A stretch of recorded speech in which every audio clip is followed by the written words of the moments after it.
1903 में last lecture में हम लोगों ने देखा था कि 1903 में बैक्यूरेल, मैरी क्यूरी और पैरी क्यूरी इन तीनों ने मिलकर एक डिस्कवरी की थी जिसका नाम था रेडियो एक्टिविटी। ठीक है, इन्होंने ये देखा था कि यूरेनियम और थोरियम के जो कुछ कंपाउंड्स हैं वो कंपाउंड्स क्या करते हैं, स्पॉन्टेनियसली अपने आप क्या करते हैं, कुछ रेडिएशन एमिट करते हैं। तो इन्हीं रेडिएशंस को क्या बोला गया, रेडियो एक्टिव रेडिएशंस, जहां इनका नाम क्या रखा गया, बैक्यूरेल रेज रखा गया। तो इस फेनोमेना को डिस्कवर करने के लिए इन लोगों को तीनों को कलेक्टिवली क्या मिला था, 1903 में नोबेल प्राइज जो है वो अवार्ड किया गया था। आफ्टर दिस बैक्यूलर रेज के बारे में तो पता चल गया, लेकिन रदरफोर्ड ने थोड़ा सा और इसके बारे में इन्वेस्टिगेशन की और उसने ये देखा कि ये जो बैक्यूलर रेज है ये किस तरह का, इनका नेचर क्या है, क्या ये सारी की सारी रेज नेगेटिव है, पॉजिटिव है, क्या डिफ्लेक्ट करती है कि नहीं करती है। बेसिकली उसको लगा कि एक ही तरह की रे है, इसी को हमने इन्वेस्टिगेट करना है। लेकिन जब उसने इन्वेस्टिगेशन की, जब उसने एक एक्सपेरिमेंटल डिजाइन किया तो उसने देखा यार बीच में एक लेड का बॉक्स रखा, वहां पे थोरियम का सब्सटेंस रख दिया और दो प्लेट्स रख दी, पॉजिटिव और नेगेटिव, और फिर उसने फोटोग्राफिक फिल्म रख दी उन प्लेट्स के ऊपर और फिर कुछ ऑब्जर्व करने की कोशिश की। तो उसने देखा कि यार, उसने देखा कुछ रेज जो है वो नेगेटिव प्लेट की तरफ डिफ्लेक्ट कर गई, कुछ पॉजिटिव की तरफ डिफ्लेक्ट कर गई और कुछ ऐसी भी थी जो कहीं भी डिफ्लेक्ट नहीं कर रही थी। तो उससे उसने ये आप कह सकते हो अंदाजा लगा लिया कि तीन तरह की रेज जो है वो एमिट हो रही हैं एक रेडियो एक्टिव सब्सटेंस से। पहली जो रेज थी जो नेगेटिव प्लेट की तरफ डिफ्लेक्ट हुई थी, इसका मतलब वो खुद पॉजिटिव थी तो उसका नाम रख दिया गया अल्फा रेज। सेकंड जो थी वो पॉजिटिव की तरफ अट्रैक्ट करती थी, यानी कि खुद वो नेगेटिव थी, उसका नाम रख दिया बीटा रे। और एक और रे थी जो कहीं भी डिफ्लेक्ट नहीं करती थी, उसका नाम था गामा रेज। उसके बाद और भी साइंटिस्ट आए, उन्होंने फिर फर्दर और इन्वेस्टिगेशंस की, समझा कि ये रेस खुद पर्टिकुलरली अल्फा रे कैसी है, बीटा रे कैसी है, गामा रे कैसी है। और जब इसके बारे में जब स्टडी की गई तो ये पता चला कि जो अल्फा रे है वो लगभग वैसा ही है जैसे एक हीलियम का न्यूक्लियस होता है, इसका भी मास नंबर 4 है और एटॉमिक नंबर इसका 2 है। बीटा रे उन लोगों को पता चला कि बीटा रे कुछ नहीं है, बिल्कुल वैसा ही है जैसा कि एक इलेक्ट्रॉन होता है, और इलेक्ट्रॉन की तरह भी ये बिहेव कर सकती थी और पॉजिट्रॉन की तरह भी बिहेव कर सकती थी, मतलब मास पूरा इलेक्ट्रॉन की तरह, लेकिन चार्ज इसके ऊपर पॉजिटिव भी हो सकता था। उसके बाद इन लोगों ने क्या देखा कि जो गामा रे है वो कुछ नहीं है, वो कोई पार्टिकल जो है, पार्टिकल है बेसिकली, वो कौन सा, लेकिन फोटोन। और कैसा फोटोन, हाई एनर्जी फोटोन। तो जो गामा रे है वो क्या है, एक इलेक्ट्रोमैग्नेटिक रेडिएशन है। लेकिन याद रखना अल्फा रे और बीटा रे एक इलेक्ट्रोमैग्नेटिक रेडिएशन नहीं है, गामा रे एक इलेक्ट्रोमैग्नेटिक रेडिएशन है। वो वैसी ही है जैसे ये लाइट है, बस फर्क ये है कि उसकी एनर्जी बड़ी हाई है, फ्रीक्वेंसी बड़ी ज्यादा है। लेकिन अल्फा रे और बीटा रे क्या है, अल्फा रे और बीटा रे क्या है, पार्टिकल्स हैं, पार्टिकल्स ट्रेवल कर रहे हैं। आई मेरी बात समझ में? तो ये हम लोगों ने कल स्टडी कर लिया था, अल्फा बीटा और गामा रेज के बारे में स्टडी हमने कर लिया था। फिर मैंने आपको ये बताया था कि 1911 में फिर से ये जो मैरी क्यूरी और पैरी क्यूरी है, इन लोगों ने क्या कर लिया था, फिर से एक और इनको नोबेल प्राइज मिल गया। वो किसके लिए मिला, क्योंकि इन्होंने थोड़ी सी और इसके बारे में स्टडी की और उन्होंने 2 नए एलिमेंट्स पीरियोडिक टेबल में ढूंढे। उनका नाम क्या था, रेडियम, और दूसरा क्या बताया था मैंने आप लोगों को, पोलोनियम। ये पोलोनियम और रेडियम को ढूंढने के लिए अब जो आपके पीरियोडिक टेबल में लिखे हुए हैं वो ये इन दोनों एलिमेंट्स को ढूंढने के लिए इनको क्या मिला था 1911 में एक और फिर क्या मिल गया, नोबेल प्राइज मिल गया। और फिर आगे की अब हम कहानी समझते हैं। 1935 में मैंने आपको कल बताया भी था, यहाँ भी मैंने स्टॉप किया था कल। 1935 में जो मैरी क्यूरी, जो मैडम क्यूरी जिसको बोलते हैं, उसकी जो बेटी थी जिसका नाम था आयरन, पूरा नाम था इसका जूलियट क्यूरी। ठीक है, तो आयरन जूलियट क्यूरी जो है ये, और दूसरा था फ्रेडरिक, नहीं फ्राडी नहीं है, फेडरिक है। कल फ्राडी चल रहा था लेकिन आज फेडरिक है। तो आयरन जूलियट क्यूरी और फ्रेडरिक ये जो है, ये हस्बैंड वाइफ है। इन लोगों ने भी क्या किया था, एक नया फेनोमेना जो है वो डिस्कवर किया और जिसके लिए इनको 1935 में फिर से नोबेल प्राइज मिला। और वो फेनोमेना क्या था, artificial radio activity. Artificial radio activity, ये आर्टिफिशियल रेडियो एक्टिविटी क्या होती है, रेडियो एक्टिविटी बहुत इंपॉर्टेंट फेनोमेना। आप देखेंगे बाद में इसकी बहुत ढेर सारी एप्लीकेशंस आई, क्योंकि देखो नोबेल प्राइज उस पाथ ब्रेकिंग डिस्कवरी के लिए मिलता है जिसकी आगे बड़ी ज्यादा एप्लीकेशंस होती हैं, जिसकी वजह से कुछ ऐसा क्रिएट होने वाला होता है फ्यूचर में जो बिल्कुल की मतलब पूरे सोसाइटी में रेवोल्यूशन लाने वाला होता है। उस चीज के लिए, उस डिस्कवरी के लिए नोबेल प्राइज मिलता है। तो 1935 में जब आयरन जूलियट क्यूरी और फेडरिक को किसके लिए, आर्टिफिशियल रेडियो एक्टिविटी के लिए जो नोबेल प्राइज मिला। अब मैं इसके बाद ये समझाने के बाद, आर्टिफिशियल रेडियो एक्टिविटी क्या होती है वो पढ़ने के बाद कुछ मैं तुम्हें एप्लीकेशंस बताऊंगा, और जब आप वो एप्लीकेशंस देखोगे तो तुम्हें पता चलेगा कि क्यों नोबेल प्राइज मिलता है किसी डिस्कवरी के लिए, कितनी इंपॉर्टेंट वो डिस्कवरी होती है। आई बात समझ में? तो देखो आर्टिफिशियल रेडियो एक्टिविटी क्या होती है। अब जाहिर सी बात है, रेडियो एक्टिविटी क्या होती है पहले ये पता होना चाहिए आपको। बताइए बताइए बताइए क्या होती है रेडियो एक्टिविटी, अभी कल ही तो पढ़ा। Spontaneous emission of radiation from the element, ठीक है। ऐसे तो हैवी एलिमेंट बोला जाता है क्योंकि स्पॉन्टेनियस एमिशन ऑफ जो रेडिएशन है वो हैवी एलिमेंट अपने आप ही निकालते हैं, उनके लिए उनको कोई इंड्यूस नहीं करना पड़ता, मतलब कि उनको कोई पहले कुछ काम नहीं करना पड़ता कि फिर वो रेडिएशन निकाले। आपके पास अगर थोड़े में रखा हुआ है तो वो रेडिएशन एमिट कर ही रहा होगा, ठीक है। उसके लिए कुछ उस पर कोई लाइट नहीं हमने फेंकनी है या उसको हीट एनर्जी हमने प्रोवाइड नहीं करनी है, कुछ नहीं करना, वो अपने आप स्पॉन्टेनियसली ये काम करेगा, उसको कहते हैं radio activity. But artificial radio activity में क्या होगा, इसी आर्टिफिशियल रेडियो एक्टिविटी को इंड्यूस रेडियो एक्टिविटी भी कहते हैं। क्या कहते हैं? Induce radio activity. Induce radio activity का मतलब ये होता है कि खुद पहले आपने इसको क्या करना है, इंड्यूस करना है, ठीक है। आपके पास एक ऐसा एलिमेंट होगा जो पहले तो रेडियो एक्टिव नहीं होगा, फिर हम कुछ ऐसा करेंगे कि वो रेडियो एक्टिव बन जाए और फिर वो रेडिएशंस को एमिट करे। कुछ इस तरह का फेनोमेना होता है आर्टिफिशियल रेडियो एक्टिविटी। यानी क्या होगा आर्टिफिशियल रेडियो एक्टिविटी में, देखिए आपके पास कोई एलिमेंट होगा, स्टेबल एलिमेंट होगा। क्या होगा? स्टेबल एलिमेंट होगा। स्टेबल एलिमेंट कहां से मिलेगा आपको? पीरियोडिक टेबल में जो स्टार्टिंग में आते हैं उनको, वो सारे के सारे स्टेबल है, वो कोई रेडियो एक्टिव थोड़ी है, ठीक है। अब इस पे इन स्टेबल एलिमेंट्स पे हम लोग क्या करते हैं, हाई एनर्जी पार्टिकल्स को या अल्फा रेज बीटा रेज को हम लोग क्या करते हैं, स्ट्राइक करवाते हैं, बम्बार्डमेंट करवाते हैं इसके ऊपर, ठीक है। एक आपका स्टेबल एलिमेंट था, आपने क्या किया, हाई एनर्जी पार्टिकल उस पर बम्बार्ड किया, उस पर स्ट्राइक करवाया। तो ये जो स्टेबल एलिमेंट था, ड्यू टू दिस, किसकी वजह से, हाई एनर्जी पार्टिकल के स्ट्राइक की वजह से ये स्टेबल एलिमेंट क्या हो जाता है, ये थोड़ा सा अनस्टेबल हो जाता है। क्या हो जाता है? अनस्टेबल हो जाता है ये, ठीक है। अनस्टेबल एलिमेंट बन जाता है। क्या बन जाता है? ये अनस्टेबल एलिमेंट बन जाता है। और इसी अनस्टेबल एलिमेंट को हम लोग वहां पे क्या कहते हैं, इसको बोलते हैं रेडियो आइसोटोप। क्या कहते हैं? Radio isotope. मतलब ये क्या बनता है, एक स्टेबल एलिमेंट होता है हमारे पास, उस पर हम लोग क्या करते हैं, हाई एनर्जी पार्टिकल्स को बम्बार्ड करवाते हैं। उसी बम्बार्डमेंट की वजह से वो जो स्टेबल एलिमेंट होता है वो बन जाता है अनस्टेबल, और खुद वो रहता नहीं है, वो एक्चुअली वो क्या बन जाता है, उसका एक आइसोटोप बन जाता है। इसलिए इसको रेडियो आइसोटोप भी कहा जाता है। और आफ्टर दिस, ऐसा होने के बाद क्या होता है, जब ये अनस्टेबल हो जाता है, भाई अब कोई भी चीज अनस्टेबल थोड़े रहना चाहती है, वो तो अपने आप को स्टेबल बनाना चाहती है। तो ये अपनी स्टेबिलिटी को अटेन करने के लिए क्या करता है, ये अपनी स्टेबिलिटी को अटेन करने के लिए यहाँ पर रेडिएशन एमिट करना स्टार्ट कर देता है। और ये रेडिएशन कैसे होती है, ये अल्फा रे भी हो सकती है, ये बीटा रे भी हो सकती है, और गामा रे भी हो सकती है। देखो एक मिसकॉन्सेप्ट ये होता है दिमाग में कि जब हम रेडियो एक्टिविटी की बात करते हैं या इन तरह के रेडिएशन की बात करते हैं तो हमें लगता है कि यार अल्फा रे बीटा रे गामा रे तीनों एक ही टाइम पे निकल जानी चाहिए, ठीक है। ऐसा नहीं है, ये तीनों की तीनों रेज एक ही टाइम पे नहीं निकलती हैं, एक रिएक्शन में एक रे निकलती है। आई मेरी बात समझ में? ये जो एलिमेंट होता है, जैसे मैं आपको बता रहा हूं, कोई भी एलिमेंट होता है आपके पास, यूरेनियम ही मान लो, है ना।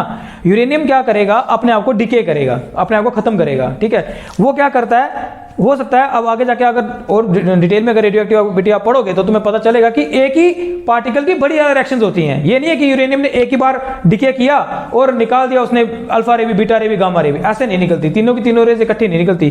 पहले यूरेनियम हो सकता है सिर्फ अल्फा रे निकाले तो क्या होगा उसमें, पढ़ेंगे हम इसके ना डिसइंटीग्रेशन में, तुम्हें पढ़ा दूंगा थोड़ा सा, क्योंकि ये बड़ा इंटरेस्टिंग है। यूरेनियम क्या करेगा, अल्फा रे निकालेगा तो कुछ और बन जाएगा। वो क्यों बनेगा कुछ और, क्योंकि अल्फा रे अगर उसमें से निकलेगी तो क्या बनेगा, वो पहले उसका एटॉमिक नंबर क्या है 92, और उसका एटॉमिक मास क्या है, या मास नंबर जो हम लोग बोलते हैं, क्या मान लो 236 वाले की बात कर रहे हैं हम लोग, आइसोटोप है उसका।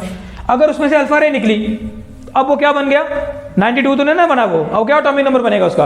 अल्फा रे में क्या होता है, 2 एटॉमिक नंबर और मास नंबर 4, तो अल्फा रे निकली मतलब 2 उसका एटॉमिक नंबर कम हो गया, मास नंबर कितना कम हो गया, 4 कम हो गया। तो अब वो चीज क्या बनी, वो चीज वो बनी जिसके पास 90 एटॉमिक नंबर है और मास नंबर कितना आ गया 232।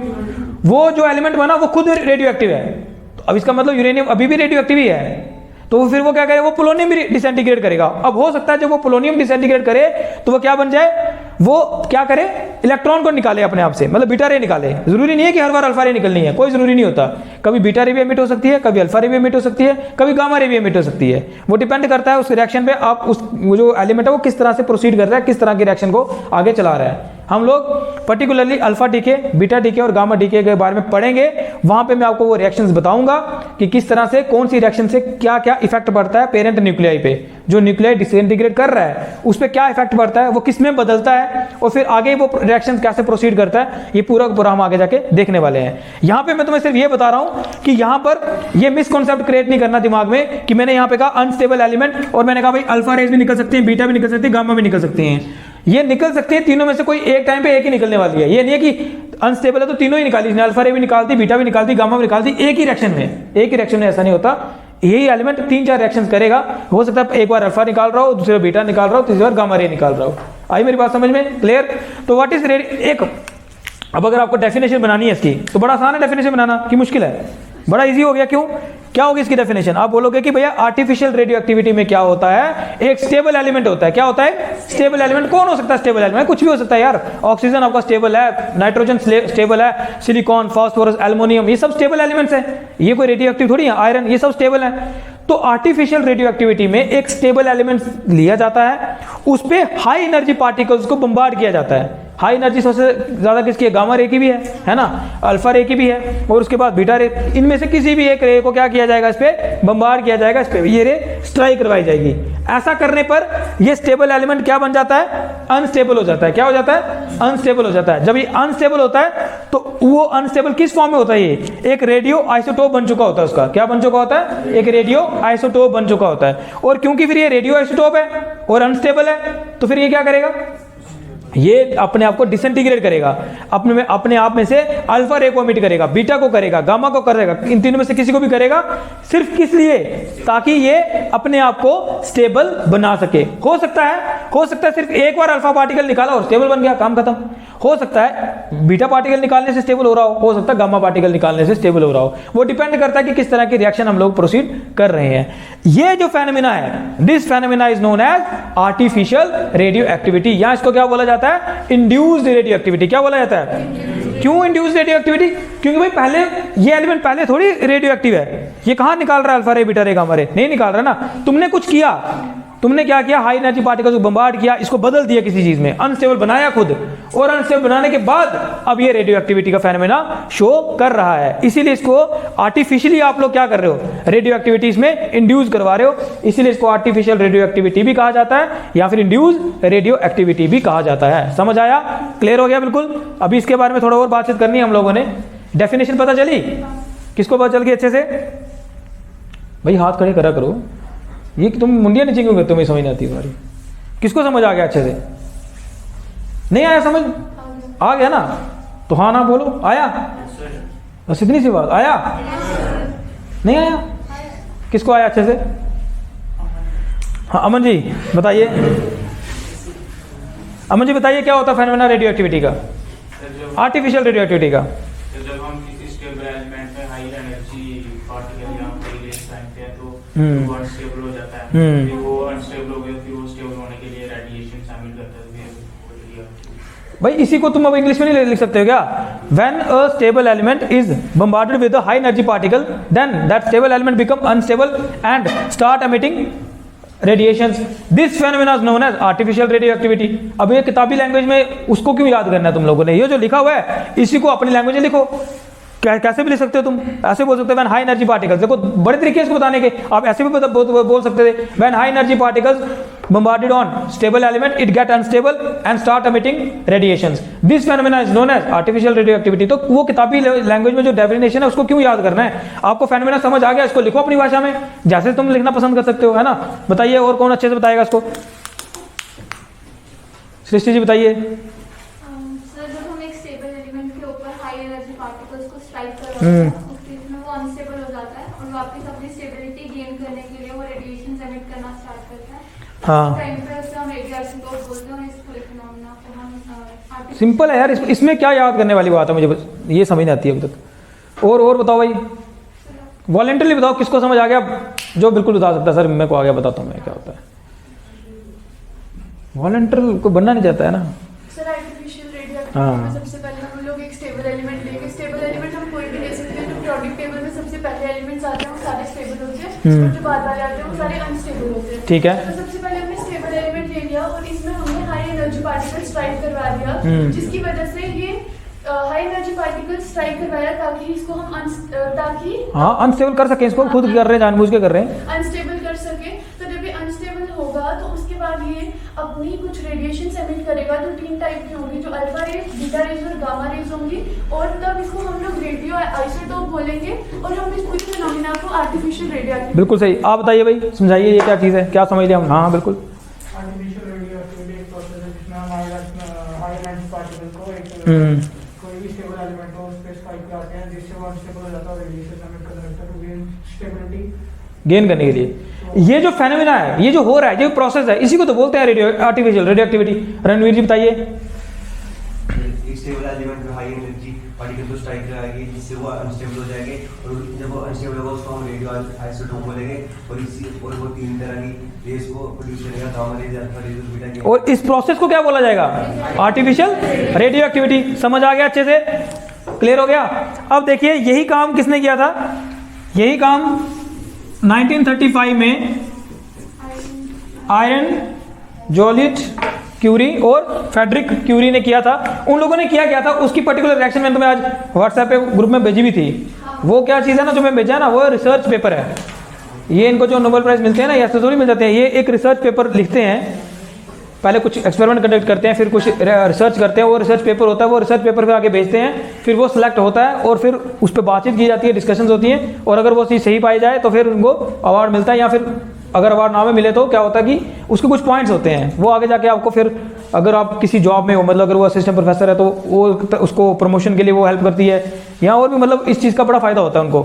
अब एक चीज़ देखो यहाँ पर, जैसे पीएचडी करनी होती है ना अगर किसी ने, तो उसमें भी हम लोगों को क्या करना पड़ता है? रिसर्च पेपर लिखना पड़ता है। जैसे ये रिसर्च पेपर तुम्हें भेजा ना मैंने, इसी तरह का एक रिसर्च पेपर लिखना पड़ता है। फिर वो उसी फील्ड में जो और बंदे काम कर रहे हैं, जो सीनियर है, वो उसको पढ़ते हैं, उनको लगता है कि कुछ नया डिस्कवर इस बंदे ने किया हुआ है, कुछ नई बात ये बता रहा है, तो फिर वो उसको अप्रूव करता है। फिर उस चीज़ के हमें कुछ पॉइंट मिलते हैं। अगर वो पॉइंट हमारे पास वो पॉइंट आ जाएं, उसके बाद ही हमारे को पीएचडी की डिग्री अवार्ड होती है। अगर वो पॉइंट्स हमें ना मिले फिर हमें पीएचडी की डिग्री अवार्ड नहीं होती है। तो रिसर्च पेपर इतना इंपॉर्टेंट होता है, इसके बिना ना कोई बंदा पीएचडी कर सकता है, ना कोई असिस्टेंट प्रोफेसर बन सकता है, ना एसोसिएट प्रोफेसर, ना किसी यूनिवर्सिटी में लग सकता है। तो ये जो मैडम क्यूरी है, इसकी जो बेटी थी आयरन, जूलियट क्यूरी और फेडरिक ने क्या किया था? इसी तरह का एक रिसर्च पेपर पब्लिश किया था। उन्होंने क्या किया था? देखो, उन्होंने ना सिंपल एक एल्युमिनियम लिया। क्या लिया? क्या एटॉमिक नंबर होता है इसका? 13 और एटॉमिक मास 27, बिल्कुल स्टेबल। ठीक है, एल्युमिनियम लिया और इस एल्युमिनियम में ना उन्होंने क्या किया था? अल्फा पार्टिकल को स्ट्राइक करवाया था। किसको? अल्फा पार्टिकल को।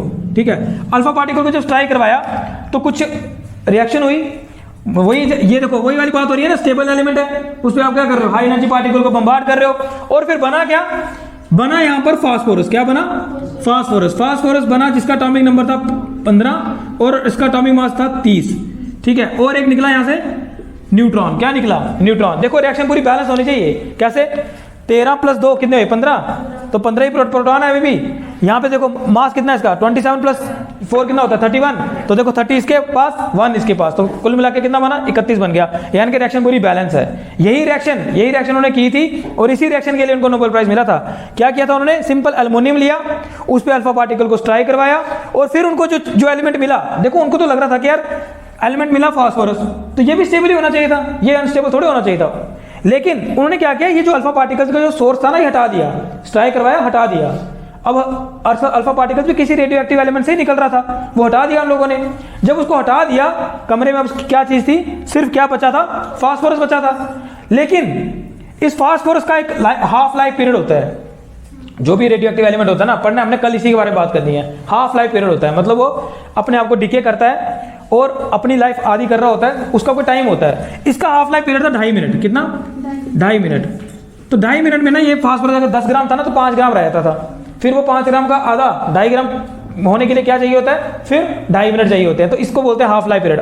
अपनी जो उसकी अमाउंट है उसको आधा करने के लिए जो समय लेता है वो, उसको क्या बोलते हैं? हाफ लाइफ पीरियड बोलते हैं। तो इसका हाफ लाइफ पीरियड बाद में पता चला कितना है? 2.5 मिनट है। फिलहाल तो उनको पता नहीं था कि ये रेडियो एक्टिव ही है। तो फिर क्या हुआ? उन्होंने देखा यार कि ये फास्फोरस जो कि 15-30 वाला जो है हमारे पास, ये क्या कर रहा है? ये खुद क्या बन रहा है? ये बन रहा है सिलिकॉन। क्या बन रहा है? सिलिकॉन बन रहा है। और जिसका एटॉमिक नंबर 14 और इसका एटॉमिक मास कितना था? 30 था। और साथ में क्या निकल रहा था? एक पॉजिट्रॉन निकल रहा था। क्या निकल रहा था? एक पॉजिट्रॉन निकल रहा था। ये रिएक्शन की थी इन लोगों ने। समझाई मेरी बात? तो अब ये पॉजिट्रॉन क्या चीज है? ये भी तो, ये पॉजिट्रॉन क्या चीज है? ये है अल्फा बीटा पार्टिकल्स होते हैं ना। ये कौन है? ये वो बीटा पार्टिकल है। ये तो एक हिसाब से क्या निकल गया? बीटा पार्टिकल निकल गया। अब बीटा पार्टिकल किससे निकल रहा है? इस फास्फोरस से निकल रहा है, जो कि क्या चीज है? ये जो फास्फोरस था ये क्या है? ये अनस्टेबल रेडियो आइसोटोप बन गया। समझे मेरी बात? देखो उन्होंने क्या किया? एल्युमिनियम जो हमारी पर्टिकुलर रिएक्शन जो तुमने अभी समझी, क्या था? एक स्टेबल एलिमेंट था, उसका रोल कौन प्ले कर रहा है यहाँ पे? एल्युमिनियम। उस पे हाई एनर्जी पार्टिकल को स्ट्राइक किया, तो वो कौन है यहाँ पे? हीलियम। उसको स्ट्राइक करवाने के बाद, यानी कि ये कौन है? This is alpha particle. ये कौन है?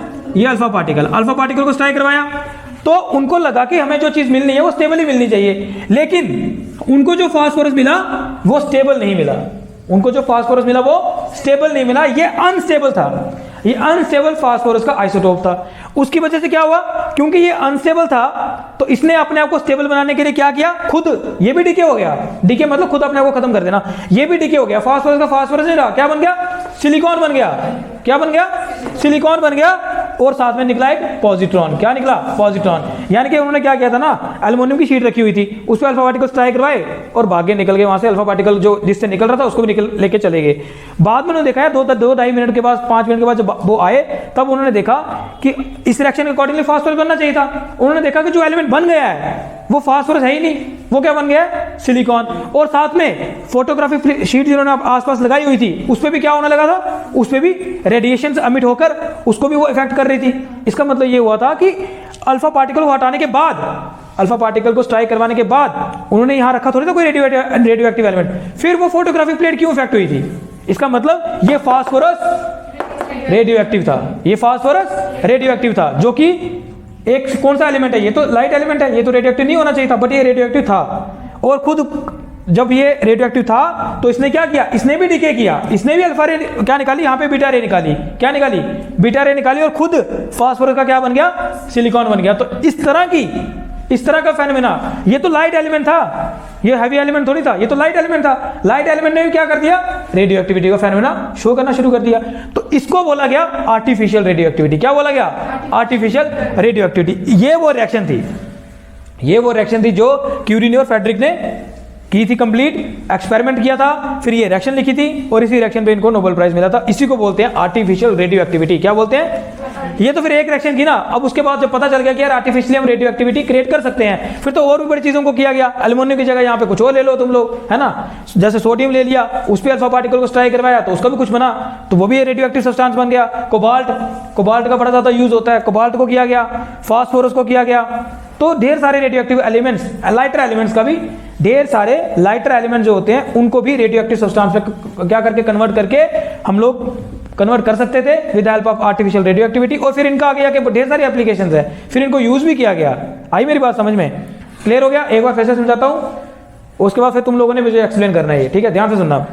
ये था एल्युमिनियम, उन्होंने क्या किया था, उन्होंने एल्युमिनियम लिया, उन्होंने क्या किया, एल्युमिनियम लिया जो कि एक स्टेबल एलिमेंट था, उस पे उन्होंने अल्फा रेस को स्ट्राइक करवाया, क्या कराया, अल्फा रेस को स्ट्राइक करवाया। अल्फा रे को स्ट्राइक करवाने के बाद बना क्या, और देखो रिएक्शन भी क्या कहती थी, क्या बनना चाहिए भाई, ये बनना चाहिए फास्फोरस बना, लेकिन ये जो फास्फोरस बना ये स्टेबल नहीं बना, ये था अनस्टेबल आइसोटोप। क्या बन गया, ये अनस्टेबल आइसोटोप। और यही फास्फोरस बाद में क्या करने लगा, अगली एक और रिएक्शन शो करने लगा, और ये खुद सिलिकॉन में कन्वर्ट हो गया, खुद किस में कन्वर्ट हो गया, सिलिकॉन में, और इसने एमिट क्या किया, बीटा पार्टिकल्स, क्या एमिट कर दिया, बीटा पार्टिकल एमिट कर दिया in the form of positron, in the form of positron. समझ आया। तो इसका मतलब एक फास्फोरस जो कि एक स्टेबल एलिमेंट हुआ करता था वो क्या बन गया, वो तो अनस्टेबल रेडियो एक्टिव सब्सटेंस बन गया। तो ये हमने खुद बनाया, कौन, रेडियो एक्टिव सब्सटेंस को, किसको, फास्फोरस को। इसीलिए इसको क्या बोला गया, आर्टिफिशियल रेडियो एक्टिविटी। ठीक है, क्या बोला गया इस फेनोमेना को, आर्टिफिशियल रेडियो एक्टिविटी। क्लियर हो गया, समझ आ गया अच्छे से। संजम जी बताइए।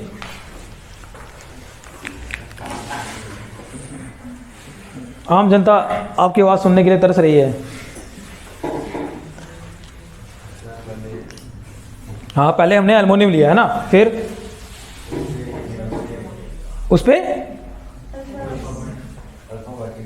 हाँ अल्फा पार्टिकल्स को स्ट्राइक करवाया, फिर उससे बना क्या, फास्फोरस, फास्फोरस बना जो कि क्या था, अनस्टेबल था। फिर ये फास्फोरस भी अपनी स्टेबिलिटी को बनाने के लिए, अनस्टेबल कोई चीज़ अनस्टेबल नहीं रहना चाहती है, तो अपनी स्टेबिलिटी को बनाने के लिए इसने क्या किया, डिके किया। डिके मतलब रिएक्शन हुई कौन सी, रेडियो एक्टिविटी वाली। तो ये फास्फोरस डिके होकर क्या बना, सिलिकॉन बना, और साथ में क्या निकला, बीटा रेज निकली। ये बीटा रेज निकली मतलब ये तो रेडियो एक्टिविटी वाला फेनोमेना शो कर रहा है, कौन, फास्फोरस। तो बननी क्या ये रेडियो एक्टिव सब्सटेंस। इसी फेनोमेना को क्या बोला गया, आर्टिफिशियल रेडियो एक्टिविटी। और अच्छे से कौन समझाएगा भाई, सूर्यान जी बताइए। हमने नहीं लिया भाई, ये उसने लिया था, husband wife. Sir alpha particle लिया है, ठीक है, उस पे स्ट्राइक किया, उसके बाद सर फास्फोरस बना, तो वो सर अनस्टेबल था, तो अपने आप स्टेबल करने के लिए वो सिलिकॉन में कन्वर्ट हो गया, और फिर उसके साथ में एक बीटा पार्टिकल दिया मिट गया, और इसे रेडियो एक्टिविटी में होता है इसलिए। क्योंकि अल्फा रे बीटा रे गामा रे कब निकलती है? जब रेडियो एक्टिविटी का वाला फेनोमेना शो हो रहा होता है। इसका मतलब फास्फोरस ने क्या शो कर दिया यार, ये तो रेडियो एक्टिव बन गया। तो ये रेडियो एक्टिव पहले होता है क्या ऐसे सिंपल फास्फोरस? नहीं होता ना, तो अब हो रहा है ना। तो इसका मतलब ये क्या हुआ, ये तुमने आर्टिफिशियली करवाया, आर्टिफिशियली तुमने इसको रेडियो एक्टिविटी बनाया, आर्टिफिशियली तुमने इसको रेडियो एक्टिव बनाया, इसीलिए इसको क्या बोलते हैं? आर्टिफिशियल रेडियो एक्टिविटी बोलते हैं या इंड्यूस रेडियो एक्टिविटी बोलते हैं। समझी बात? हाफ लाइफ पीरियड जो बना है double half life period, half life period होता है बच्चे, ये हमने पढ़ना है अभी नेक्स्ट लेक्चर में, इसी के बारे में बातचीत करनी है। हाफ लाइफ पीरियड का मतलब पता है क्या होता है? जैसे देखो कार्बन डेटिंग भी की जाती है ना, कार्बन 14 डेटिंग होती है। किसी भी पुराने हमें पता चलता है ये जो पत्थर था या जो मॉन्यूमेंट था ये इतना पुराना है, कैसे पता चलता है? क्योंकि हम भी कार्बन 14 को भी ले रहे होते हैं, कहीं ना कहीं एटमॉस्फेयर से हमारे पास कार्बन 14 आ रहा होता है। अब ये कार्बन 14 जब हमारे पास आ जाता है ना, तो इसका डिके जो टाइम है वो बड़ा ज़्यादा होता है। इसका डिके टाइम 1400 साल है, पता नहीं कितना है। तो ये यानी कि अगर ऐसे माना जाता है, चलो कि अगर सपोज करो किसी एक ह्यूमन बॉडी में 10 ग्राम होता है जी कार्बन 14। अब अगर आपको कोई भी बॉडी मिलती है और उसमें अगर 5 ग्राम कार्बन 14 है, इसका क्या मतलब वो कितनी पुरानी होगी? 1400 साल। अगर वो 2.5 ग्राम है तो इसका मतलब वो कितनी पुरानी होगी? 2800 साल। समझ रहे हो? मतलब कि रेडियो एक्टिव सब्सटेंस क्या करता है, अपनी जो वॉल्यूम होती है, जो अपनी जो मास होता है, उसको आधा करने के लिए जो समय लेता है उसको क्या बोलते हैं? हाफ लाइफ पीरियड बोलते हैं। क्या बोलते हैं? हाफ लाइफ पीरियड बोलते हैं। थोड़ा सा बड़ा इंटरेस्टिंग सब फैक्ट है ये। सोचो 10 ग्राम था, 5 ग्राम बनने के लिए क्या कितने टाइम लगा? मान लो 5 साल लगे। अब 5 ग्राम है, 5 ग्राम का 2.5 ग्राम बनने के लिए कितने फिर कितना टाइम लग गया? फिर 5 साल लगे। मतलब अब तो 2.5 ग्राम ही कम हो रहा है ना इसने, टाइम फिर भी कितना लगा? 5 साल लगे। फिर 2.5 ग्राम से और अगर आधा होना है फिर कितना टाइम लगेगा? फिर 5 साल लगेंगे। इसको बोलते हैं हाफ लाइफ पीरियड। इसके बारे में हमने कल डिटेल में और भी अच्छे से स्टडी करनी है। समझ आ गई ये? इस रिएक्शन को लिखो इस रिएक्शन को। और भी कहीं से मुझे आवाज़ आ रही है सर, मेरे से पूछा ही नहीं कहाँ से आ रही है, किसकी आवाज़ आ रही है? सोनिया गांधी की आवाज़ आ रही है। देख, अब सोनिया गांधी बोलती है भाई हमारी पार्टी की तरफ कोई ध्यान ही नहीं है। हैं? बताइए भाई, आपको पूरा मौका दिया जाएगा। सर हमने पहले लेना है, हमने नहीं, बोलता ना सर सारा फिर खराब हो जाता है। देखिए दुनिया कुछ भी करे, हमें कोई लेना देना नहीं, हमने अपना काम करना है। ये बोलने दे, इसको क्या होता है बोलने? हाँ जी सर हमने लेना है पहले स्टेबल एलिमेंट लेना। हाँ सर देखो बोलेंगे तुम बोलना तो सुन क्यों रही है उनको? बता सर हमने लेना है भाइयों बहनों, शोर ना करें। लेना है और उसमें एक मतलब जैसे हाई एनर्जी वाला पार्टिकल उसके ऊपर स्ट्राइक करवाना है। इसके बाद हाँ बताइए फिर वहाँ पे एक अनस्टेबल कंपाउंड बनेगा, बोलेंगे फास्फोरस। और जो फास्फोरस है वो स्टेबल होने के लिए सिलिकॉन और एक बीटा पार्टिकल एमिट करेगा। ठीक है। देखो जिस तरह का बच्चे आपको क्या कर रहे हैं, इंड्यूस कर रहे हैं, किसके लिए? गुस्सा करने के लिए, है ना? तो ये वो आर्टिफिशियल गुस्सा ही है ना? जानबूझ के ये स्टेबल थी, तुमने इसको अनस्टेबल बनाया और इसको गुस्सा आया। तो ये एक तरह का क्या है, वही फेनोमेना है। अब विद एग्जांपल आपको समझाया जा रहा है ना? तो चलिए इसके लिए इसको नोबेल प्राइज के लिए मैं आगे इसका नाम देता हूँ, शायद मिल जाए। तो बहुत हिम्मत वाली बात है वैसे। अब देखते हैं, लिखिए एप्लीकेशन समझते हैं आप इसकी, किसकी?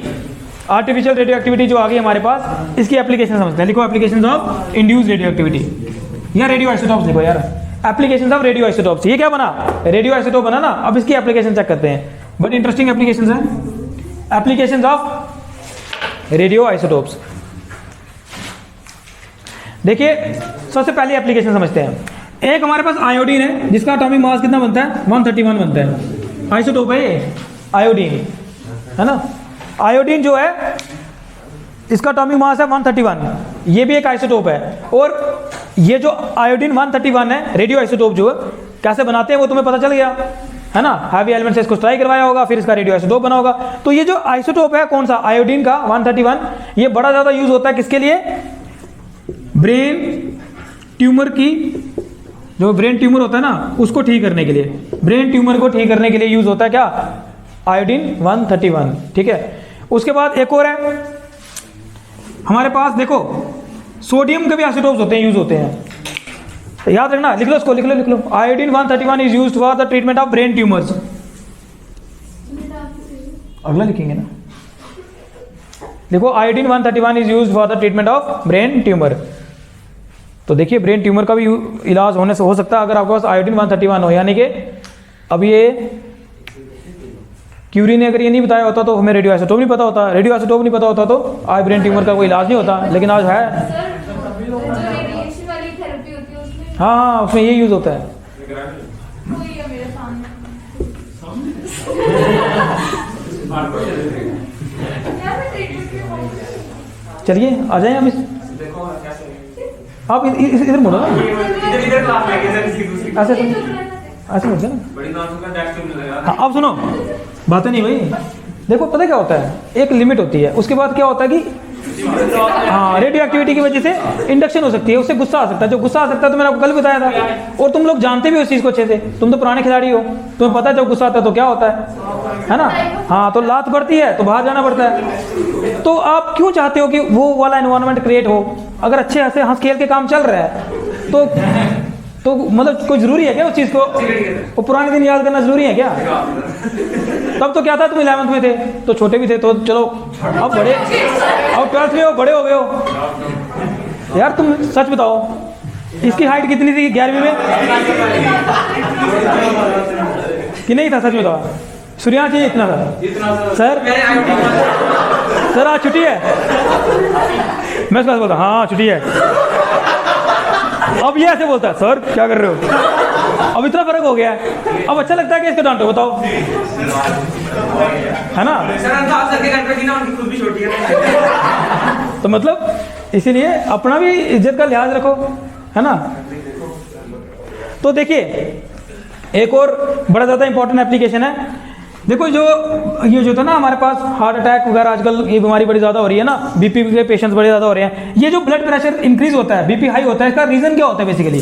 तो जो बायो के बच्चे डॉक्टर साहब, हाँ डॉक्टर साहब देखिए क्या होता है, थोड़ा बहुत हम फिजिक्स को पता है। तो क्या होता है, ये जो ब्लड वेसल्स होती है ना, ब्लड वेसल्स में क्या होता है, जो आप ज़्यादा फास्ट फूड वगैरह जब लेते हो तो कोलेस्ट्रॉल की वजह से क्या होता है, यहाँ पे ना ये थिक हो जाती है ये लेयर। अब ये थिक होने की वजह से क्या होता है, यहाँ पर जो ब्लड का जो प्रेशर है वो इंक्रीज करना शुरू हो जाता है। अब अगर हमने पर्टिकुलरली आपको अगर ये पता चल जाए कि जो आपकी ब्लड वेसल है कहाँ से थिक है, अगर एक्चुअली ये पता चल जाए तो फिर क्या हो सकता है, पर्टिकुलरली डेफिनेटली पता आपको एरिया पता चल गया ना कि कहाँ पे प्रॉब्लम है, तो फिर आप उसको अच्छे से उसका इलाज कर सकते हो। अब इसका पता करने के लिए एक रेडियो आइसोटोप है जिसका यूज किया जाता है। वो रेडियो आइसोटोप कौन है? NaCl जो होता है ना नमक, उसमें जो हम लोग हमारे पास जो सोडियम है ना वो ये वाला लिया जाता है, ठीक है, Na24 वाला। ये Na24 क्या है? Na24 यानी कि रेडियो आइसोटोप है कौन? सोडियम। सोडियम जो लिया जाता है वो कौन सा लिया जाता है? रेडियो आइसोटोप वाला लिया जाता है। तो ये वाला जो NaCl है जिसमें Na, ये जो नमक है NaCl, इसमें जो Na है जो सोडियम है वो रेडियो आइसोटोप है। तो इस नमक का यूज करके, इस रेडियो आइसोटोप का यूज करके ये पता लगाया जाता है कि कहां पर आपकी ब्लड वेसल ज्यादा ठीक है, कहां पर प्रॉब्लम क्रिएट हो रही है, कहां किस वेसल की वजह से ये हो रहा है कि आपका जो बीपी है जो वो ज्यादा हो रहा है, इसकी आइसोटोप की हेल्प से। समझी बात? तो कार्डियोलॉजी में इसका बड़ा ज्यादा यूज हो रहा है, किसका? इस आइसोटोप का। क्लियर? एक और एप्लीकेशन लिखेंगे, लिखो खुद अपने वर्ड्स में लिखो उसको, ये मैं क्या लिखवाऊंगा तुम्हें, लिख लो।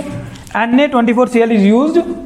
अच्छा इसको पर्टिकुलरली कुछ बोलते हैं, ये जो होता है ना, नहीं आर्टरीज वेन्स का जो ये था ना, इसका एरिया कम होना, इसको कुछ बोलते हैं पर्टिकुलरली, वो मुझे याद नहीं आ रहा। गुड रही है ना, श्रिंक हो रही है वेन्स, तो उसको कुछ बोलते हैं, चलो लिख दो तुम। NaCl is used to detect exactly where the blood vessel is getting shrinked. तो ये ब्लड वेसल कहाँ श्रिंक हो रही है इसका हमें पता चल सकता है, कॉन्ट्रैक्ट हो रही है पता चल सकता है with the help of sodium isotope that is Na24Cl। Sir इसको हम बाहर से इंजेक्ट करेंगे या फिर मतलब खाते हैं सीधा, खाते हैं? तब भी पता चल जाता तो बाहर क्या होता है फिर? पता चलता है पूरा, बताऊंगा। अच्छा ठीक है। रेडिएशन निकलेगी ना, पता चल जाएगा। कर लिया? हाँ क्या लिखा भाई बताना जरा, अंग्रेजी तुम्हारी मैं भी सुनूं। दीदी जी बताना क्या लिखा। नहीं हम डॉक्टर साहब से पूछेंगे, डॉक्टर कौन है यहाँ पे, कौन कौन है medical student? Medical sir, medical हाँ हाँ डॉक्टर साहब बताना, बातें नहीं भाई। NaCl is used to detect exactly where the blood vessels हाँ आईफोन छोड़िए और मुझे बताइए क्या है। कुछ बोला तब नहीं पता। चलो बताओ बताओ, हमें क्या अपनी बेसिक लैंग्वेज पता होना चाहिए। बताइए बताइए। And if it was there in the treatment of heart problems like the heart attack and weakening of arteries. हाँ ठीक है, चलिए नेक्स्ट लिखिए। देखो कोबाल्ट 60 होता है, ये भी रेडियो आइसोटोप है। कौन? कोबाल्ट 60। ये जो कोबाल्ट 60 है इसका यूज होता है कैंसर के ट्रीटमेंट के लिए। ठीक, जो कैंसरस सेल होते हैं उनकी डिटेक्शन के लिए या उनको ठीक करने के लिए, उनको खत्म करने के लिए भी कोबाल्ट 60 का यूज किया जाता है। लिखिए, cobalt 60 is used for the treatment of cancer.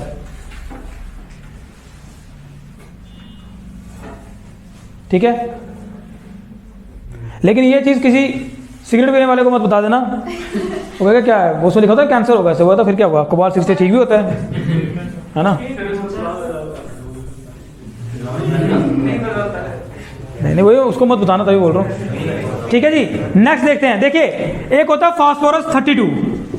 क्या होता है? फास्फोरस 32। ये भी एक रेडियो आइसोटोप है। इसका यूज किया जाता है क्या करने के लिए? एक प्लांट की पूरी ग्रोथ को एग्जामिन करने के लिए। मतलब एक प्लांट को अगर आपने ये दे दिया ना, चाहे फर्टिलाइजर में मिला के दिया, कैसे करके दिया, तो क्या करेगा?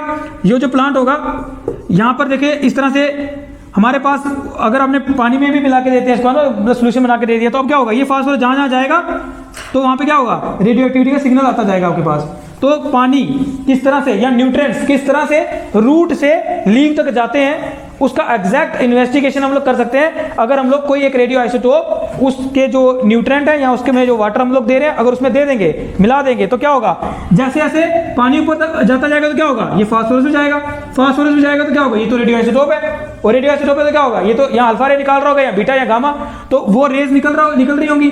तो वो रेज डिटेक्ट करके हम लोग ये पता कर सकते हैं कि कितनी जल्दी रूट से न्यूट्रिएंट्स या वाटर या कोई और चीज कहां से रूट से टॉप लीफ तक पहुंच रही है, या पूरा का पूरा वो किस तरह से प्रोसेस में चलती है। ये with the help of this isotope हम लोग डिटेक्ट कर सकते हैं। ठीक है, लिखिए इसके,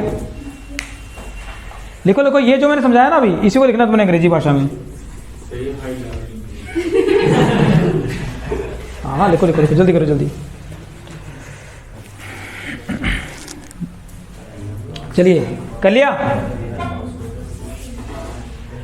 देखो, ये जो हमारे पास रेडियो आइसोटोप्स होते हैं ना, इनका यूज किया जाता है इन फील्ड में, अगर देखा जाए, क्या करने के लिए? इंसेक्ट्स को भगाने के लिए। किसका? इसका यूज किया जा सकता है। किसका? रेडियो आइसोटोप्स का। क्योंकि हो सकता है जो कुछ ऐसे इंसेक्ट्स होते हैं उनके लिए ये जो हमारे पास रेडिएशंस है, ये उनके लिए हार्मफुल हो सकती हैं। ठीक है, उनसे इन रेडिएशन से उनको इरिटेशन भी हो सकती हैं। तो अगर हम साइंटिस्टों ने क्या किया, ये पता किया कि कौन कौन सी रेडिएशन किस किस तरह के पेस्टिसाइड के लिए जो है वो हानिकारक है। तो अगर उस तरह की रेडिएशन वाला यूज करके हम लोग फर्टिलाइजर अगर कहाँ करते हैं, स्प्रेड कर देते हैं फील्ड्स में, तो उससे इंसेक्टिसाइड्स और पेस्टिसाइड का भी ये क्या कर सकता है? रोल प्ले कर सकता है। कौन? Radioisotope. देखो उसको, these radio isotopes are also used as insecticide and pesticides. ये रेडियो आइसोटोप्स यूज किए जा सकते हैं एज इंसेक्टिसाइड्स एंड पेस्टिसाइड। अब ये तो पता है ना इंसेक्टिसाइड क्या होते हैं? ऐसी केमिकल्स जो इंसेक्ट्स को मारने के काम आते हैं। ठीक है, तो ये रेडियो आइसोटोप्स यूज कर सकते हैं as a insecticide and pesticide. Insect और पेस्ट में फर्क क्या है? इंसेक्टों के छोटे छोटे पेस्ट हो गए, चूहे चूहे जो होते हैं।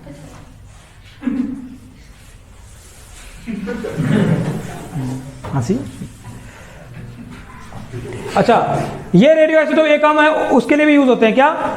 क्रॉप की म्यूटेशन करने के लिए। क्रॉप की म्यूटेशन करने के लिए, उसका जेनेटिक कोड बदलने के लिए। ठीक है, अलग अलग तरह से आती है ना, ये हमारे पास क्रॉप्स आ रही हैं, हाइब्रिड क्रॉप्स आ रही हैं। तो वो हाइब्रिड क्रॉप कैसे आ रही हैं? इसी रेडियो एक्टिविटी के वाले फेनोमेना से उनको क्या किया जा रहा है? उनकी म्यूटेशन की जा रही है। और म्यूटेशन से क्या हो रहा है? नए हमें हाइब्रिड जो है मिल रही है। देखो, म्यूटेशन से क्या होता है? बातें नहीं भाई। म्यूटेशन से क्या होता है? पूरा पूरा जेनेटिक कोड बदल जाता है। अभी बोल रहे हैं ना, कोरोना वायरस का एक नया स्ट्रेन आ रहा है। वो नया स्ट्रेन क्या है? उसी कोरोना वायरस जो था, उसका जो जेनेटिक कोड था वो बदल रहा है। उसके बदलने की वजह से वो जो था वो नहीं रहा, कुछ और बन रहा है वो।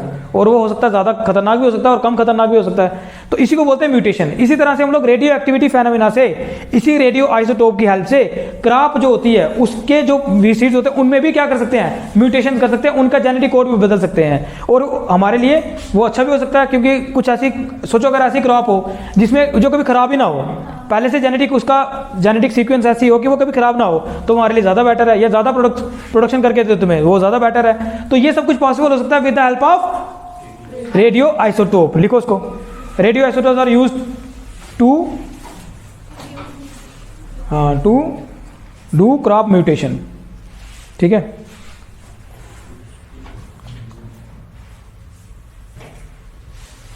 अब देखो एक और इसका इंडस्ट्रियल यूज भी है, उसमें क्या होता है, सपोज करो एक पाइप है ना, अब उसमें क्या हो रहा है, पेट्रोलियम प्रोडक्ट्स निकल रहे हैं, है ना, कहीं फ्लो कर रहे हैं कहीं, और ये होता भी है, ढेर सारी पाइपलाइंस होती हैं, यहाँ से पेट्रोलियम प्रोडक्ट्स आगे जा रहे होते हैं, लेकिन अब अलग अलग कंपनीज हैं, अब अलग अलग कंपनीज हैं, जैसे इंडियन ऑयल आ गया, भारत पेट्रोलियम आ गया, है ना। अब इसमें क्या होगा, इन लोगों ने क्या कर रखा होता है, अपना एक आइसोटोप जो है ना, जैसे एंटीमनी का ज़्यादा यूज़ करते हैं, ये एंटीमनी आइसोटोप है, उसका यूज़ कर लेते हैं, ये वो डाल रखा होता है उस प्रोडक्ट में। अब क्या होता है, वो निकल रहा होता है, जा रहा होता है, जब तक वो रेडिएशन आ रही हैं, इसका मतलब इस कंपनी का पेट्रोलियम प्रोडक्ट आ रहा है, अब उसी पाइप से दूसरा भी आना है, तो उसमें क्या होगा, हो सकता है एंटीमनी ना हो, उसका मतलब जो दूसरे प्रोडक्ट में ये रेडिएशन नहीं आ रही हैं, तो अब अलग कंपनी का आना स्टार्ट हो गया पेट्रोलियम प्रोडक्ट। ऐसे कैसे डिफरेंशिएट करेंगे, नहीं कर पाएंगे ना।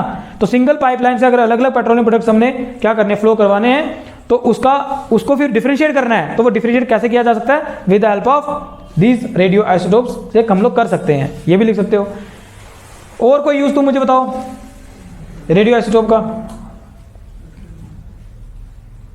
बताओ है कोई। देखो रेडियो आइसोटोप से ना एक काम और किया जा सकता है, जो फिनिशिंग प्रोडक्ट होता है ना, वो फिनिशिंग प्रोडक्ट सही है कि नहीं सही है, मतलब उसमें कोई डैमेज है या नहीं है, या कोई क्रैक है कि नहीं क्रैक है, वो पता किया जा सकता है with help of radio isotopes, ठीक है ना। क्यों, क्योंकि तो आपको पता है यार, कुछ रेडिएशन है वो पेपर को भी क्रॉस नहीं कर पाती हैं, कुछ है जो एल्यूमिनियम को क्रॉस कर लेती हैं। अब सपोज करो आपका एल्यूमिनियम का प्रोडक्ट है और आप बीटा रे इसमें से एमिट करवा रहे हो, बीटा रे को उसको स्ट्राइक करवा रहे हो, अब क्या होगा, अगर इसमें कोई क्रैक होगा तो यहाँ कहीं ना कहीं आपको सिग्नल मिल जाएगा, तो उसका मतलब आपका प्रोडक्ट कहीं ना कहीं डैमेज है, क्रैक है, उसमें कोई फॉल्ट है। लेकिन अगर आप उसमें बीटा रे को स्ट्राइक करवा रहे हो और वो कहीं से भी एमिट नहीं हो रही है, यहाँ से कहीं भी फोटोग्राफिक प्लेट पे आपको कहीं भी कोई सिग्नल नहीं मिला, इसका मतलब ये जो आपका प्रोडक्ट है ये बिल्कुल सही है, बिल्कुल कोई इसमें कोई डैमेज नहीं है, कोई इसमें फॉल्ट नहीं है ना। तो ये पता किया जा सकता है कि कोई हमारे पास मशीनरी पार्ट फॉल्टी है, डैमेज है, वो कैसे पता किया जा सकता है, इन्हीं रेडियो आइसोटोप्स के हेल्प से पता किया जा सकता है। लिख लो उसको भी, है ना। सपोज करो ये एल्युमिनियम का प्रोडक्ट है ना, अब मैं यहाँ पे बीटा रेस को स्ट्राइक करवा रहा हूँ, अगर ये फॉल्टी होगा, अगर इसमें कोई क्रैक होगा या डैमेज होगा, तो मुझे यहाँ पे अगर मैंने फोटोग्राफी प्लेट लगा रखी है तो मुझे वहाँ पे सिग्नल मिल जाएगा, क्योंकि इसको क्रॉस कर लेगा। तो अगर नहीं कर पा रहा है, इसका मतलब क्या हुआ, ये बिल्कुल सही है। तो आपका प्रोडक्ट सही है या कोई डैमेज है, इसका भी पता किया जा सकता है with the help of these radio isotopes. Sir इसके पहले वाला जो बताया ना, एक बार फिर से बता दो। हाँ जी, कौन सा, इसके जो पहले वाला था, क्या पेट्रोलियम प्रोडक्ट्स जो होते हैं ना, अलग अलग कंपनीज के होते हैं। अब एक ही पाइपलाइन होती है बड़ी सी, अब अलग अलग पाइपलाइन थोड़ी अलग अलग कंपनीज के लिए बिछाई जाएंगी, है ना। तो अब एक पाइपलाइन है, एक भारत पेट्रोलियम है, उसमें रेडियो आइसोटोप डाला उन्हें एंटीमनी का, वो रेडिएशन देता रहेगा, तो आगे आपके पास अब डिफरेंशिएट करने के लिए दूसरा आ रहा है, तो एक में से सिग्नल आएगा ना, तो उसका मतलब ये एक कंपनी का था, जिसमें नहीं आ रहा वो दूसरी कंपनी का था, दूसरी कंपनी का फ्लो करना शुरू हो गया, अब नहीं आ रहा उसमें से सिग्नल, तो है ना। क्लियर हो गया समझ। हाँ जी बोलिए, किसकी ट्यूशन है भाई साहब। हाँ जाइए, मैथ पढ़ना बड़ा जरूरी है, फिजिक्स क्या है कुछ नहीं। ओके, तो कल फिर मिलते हैं इसी जगह इसी समय, तब तक के लिए नमस्कार। आप देखते रहिए जगह मनास टीवी, देखते रहिए। रोज नहीं होता, तेरे बदौलत चैनल चलेगा मेरा।